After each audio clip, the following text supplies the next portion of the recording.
nosotros al candidato de Peruanos por el Cambio, el señor Pedro Pablo Kuczynski, quien la verdad es que nos estaba haciendo esperar. Hace tiempo que esperábamos su visita aquí en Buenos Días Perú. ¿Qué le parece lo que hemos visto de Acuña, estos ofrecimientos de dinero en efectivo a los pobladores? Mire, yo no sé exactamente la situación legal, pero la situación moral ciertamente no es ejemplar, por decirlo menos, ¿no? Pero es una costumbre que está muy arraigada. No digo que lo vaya a hacer Peruanos por el Cambio, pero sí hemos visto que de alguna manera la gente está acostumbrada a recibir algo cada vez que lo van a visitar los candidatos. Ciertamente mucha gente espere que le regales un polo o una gorra. Claro que eso es propaganda, claro, parte de uno, ¿no? del marketing. Pero plata en efectivo, eso yo no sé exactamente qué dice la ley, pero debe estar prohibido, incluso constitucionalmente. La ley dice que no se puede, que no se puede entregar dinero, eso está clarísimo. Ahora, son viejas prácticas que vienen de siglos atrás, ¿no? Es verdad, pero la idea es desterrarlo. Es terminar con eso, se supone, ¿no? Señor Kuczynski, usted acaba de anunciar hace unos días un cambio de estrategia en su campaña. De hecho, han habido cambios al interior de su partido y lo que estamos viendo en los últimos días es un Pedro Pablo Kuczynski con un lenguaje más sencillo, es lo que se pretende, entiendo, y también más confrontacional. Y en ese sentido, usted ha dicho que Julio Guzmán, quien está haciendo vigilia en estos momentos frente al Jurado Nacional de Elecciones para conocer su futuro, es que es el candidato de Nadine Heredia. ¿Por qué? Eso es lo que dice mucha gente. Obviamente es candidato de él mismo también, pero sin duda él ha trabajado en el actual gobierno, es cercano a la primera dama, entiendo yo, aunque eso puede ser especulaciones. No tiene en todo caso los argumentos que nos puedan verificar que efectivamente es el candidato. Eso se tendrá que demostrar si es que es cierto o no, pero él fue funcionario de la PCM, él fue viceministro de este gobierno, buscó activamente trabajar en él, y Todos por el Perú es un partido que yo conozco del pasado, cuando se llamaba la Coordinadora de Independientes. Ahora, tener 57 proveedores del Estado en su lista al Congreso, ¿sería un indicio también? Eso no es necesariamente un buen indicio, ¿no? Ahora, hay que reconocer que no es fácil conseguir gente que quiera ser congresista, que tenga arraigo, sobre todo en las regiones. Yo puedo poner las mejores personas de Lima y no los van a elegir, ¿no? Entonces, hacer una lista congresal es complicado, y por eso nosotros hemos hecho un cambio en la campaña, no un cambio de orientación ni de dirección, pero tenemos ahora una campaña congresal y una campaña presidencial.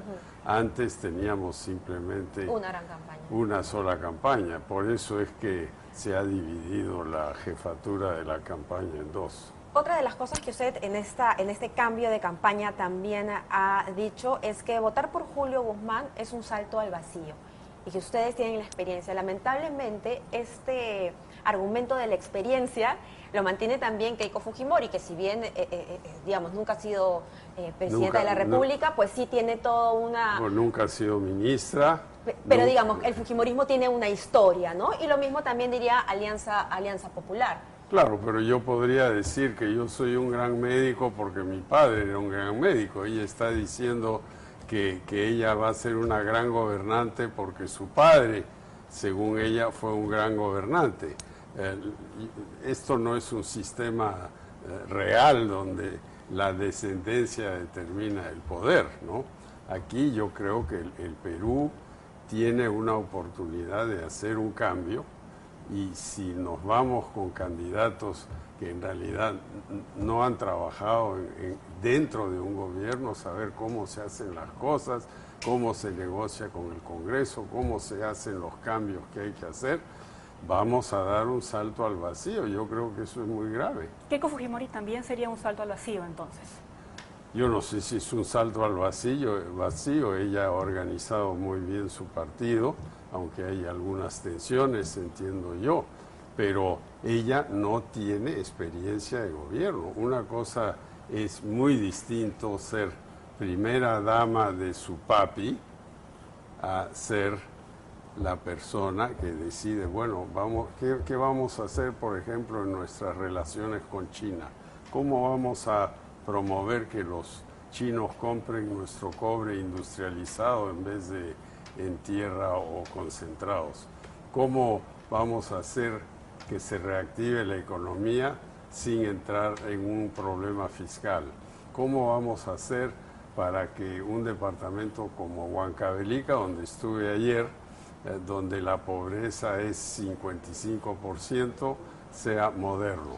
Eso es el tipo de problemas que un gobernante debe enfrentar. Entonces, claro, uno puede tomar un equipo. César Acuña dice, los técnicos se contratan, y lo está haciendo, parece, ¿no? Pero es más complicado que eso. Ahora, usted ha trabajado en muchos gobiernos y le pregunto como exministro, como funcionario, como usted ha sido funcionario público, ¿qué le preocupa de que Julio Guzmán sea presidente? ¿Cuál sería su mayor preocupación como exministro? A mí me preocupa, leyendo el programa, ¿cuál es el programa? ¿En qué consiste? La revolución tecnológica, esa es una frase maravillosa. La revolución de la juventud, otra frase maravillosa. Pero ¿en qué consiste? ¿Cómo vamos a poner, por ejemplo, un centro deportivo en todos los barrios del Perú? ¿Cómo vamos a hacer que se haga vía obra por impuestos o vía una iniciativa privada, o lo va a hacer el Estado? ¿Cómo vamos a hacer para que el índice de mortalidad que hay, por ejemplo, en Huancavelica, mortalidad infantil, es 35 por 1000 nacidos vivos? Son cifras como si estuviéramos en la India. Todo eso requiere un tremendo trabajo de grupo, no solo el presidente o la presidenta, requiere tener un equipo profundo. ¿Y Guzmán no lo tiene? Yo no sé, eso lo decidirán los electores. Bueno, los electores parece que están decidiendo, porque finalmente tiene cerca de 20% Eso es en según, el simulacro, eso 14% de las eso es encuestas. según una encuesta que salió por coincidencia justo el día en que este tema se iba a ver en el jurado, ¿no? O sea, ¿está manipulado eso, sí o no? No lo sé, pero lo pregunto. ¿Usted cree que están presionando a favor de Julio Guzmán? ¿O este es un indicador en todo caso? Yo creo que es un indicador.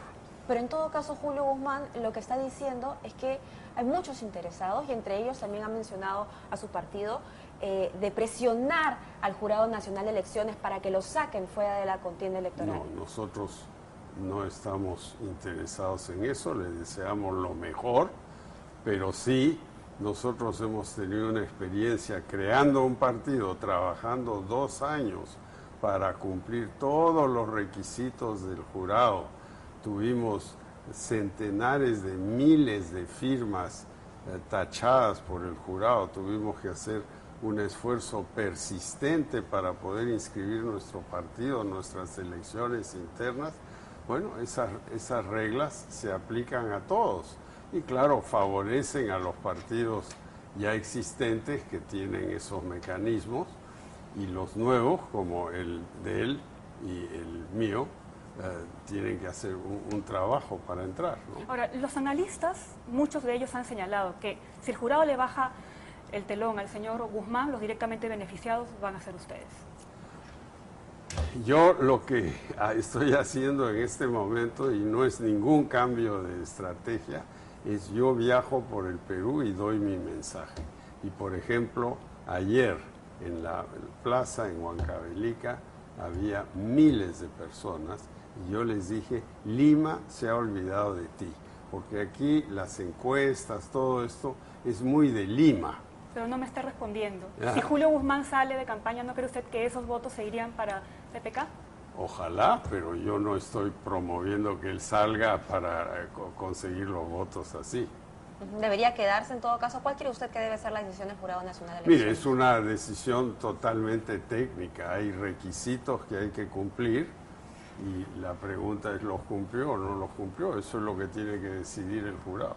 Está de moda entre algunos candidatos hablar sobre la revisión de contratos. De hecho, el señor Barnechea lo que dice es que hay que revisar el contrato de Camisea porque, claro, se está vendiendo a precios muy baratos y acusó usted de haber elegido a dedo, ¿no?, a la empresa para contratar. No, Camisea. como Alfredo Torne, mi jefe de plan de gobierno, le contestó ayer, nosotros no hemos firmado ningún contrato, no hemos tenido nada que ver en esto. Es muy lamentable que el precio del gas en Estados Unidos y Norteamérica, que es donde está México, ha caído de $10 a $2. Es lo mismo que está pasando en otras materias primas. Si pudiéramos venderle a otros a mejor precio, bienvenido sea, pero eso es bien difícil hacerlo. ¿Pero usted le parece que se debe revisar el contrato? El contrato es un contrato privado entre Repsol, ahora comprado por Shell, y el gobierno mexicano, la Comisión Federal de Electricidad. Entonces, ¿es desconocimiento del señor Barnechea? Él debería saber eso porque se puede ver en las redes todo esto, ¿no? Pero si hubiese intención por parte de la empresa de conversar en un gobierno eventual suyo, ¿podría producirse una renegociación? Absolutamente, claro, pero lo que pasa es que, por ejemplo, es como vender papas, ¿no? La papa está a tanto el kilo. Claro, el precio va. Y ahora yo digo, oye, yo quiero que me pagues 5 veces más, eso es lo que se está pidiendo. Y el otro va a decir, oye, hermanito, si yo puedo comprar gas en Estados Unidos a $2, ¿por qué te voy a pagar 5 a ti? ¿No? Es un problema netamente económico, ¿no? Señor Kuczynski, acabamos de ver lo que ha sucedido en la selva de nuestro país con el oleoducto norperuano. ¿Cuál sería el destino de su gobierno de Petroperú, que está nuevamente afectando, porque no es una negligencia, en realidad es un crimen lo que está pasando, porque se está afectando el medio ambiente de una manera increíble, se le está multando con 50 millones de soles que finalmente sale del bolsillo de todos los peruanos? Gobierno. ¿Cuál es el futuro de Petroperú para ustedes? Mire, yo creo que cualquiera que viaja en el Perú va a ver que la gran mayoría de los grifos en el interior del Perú son de Petroperú. Las empresas privadas, muchas de ellas no tienen grifos. Eso está cambiando gradualmente. Por ejemplo, en Huancavelica ayer vi un grifo de Repsol, ¿no? Pero son pocos, la mayoría es Petroperú. Entonces tenemos que fortalecer la capacidad de Petroperú de distribuir combustibles, gas, dentro del interior del país. Eso es fundamental, por eso está la empresa ahí. La siguiente pregunta es, ¿Petroperú debe perforar para encontrar petróleo, que es un negocio de alto riesgo? Probablemente no. Petroperú debe mejorar su refinería en Talara para producir gasolinas no tan contaminantes. Definitivamente sí, eso está en marcha, ya la construcción está en marcha. Ha sido criticada, cara, no hubo más que un postor, etcétera, pero se necesita eso. Entonces, lo que nosotros haríamos con Petroperú es lo que yo hice como ministro de Energía y Minas hace ya 35 años. Yo tenía un Petroperú de primera clase, con un directorio de primer nivel, una empresa muy sólida que funcionaba bien, pero no estábamos invirtiendo gran cosa en exploración, siempre subcontratábamos la exploración con otros. Bien, señor Kuczynski, muchísimas gracias. Seguramente lo tendremos más adelante ya para conversar de las propuestas. Bueno, felices noticias a todos un día después del Día de la Amistad. Ayer estuve en un almuerzo en Huancayo por el Día de la Amistad, una inmensa alegría en el restaurante. Gracias nuevamente. Vamos a continuar.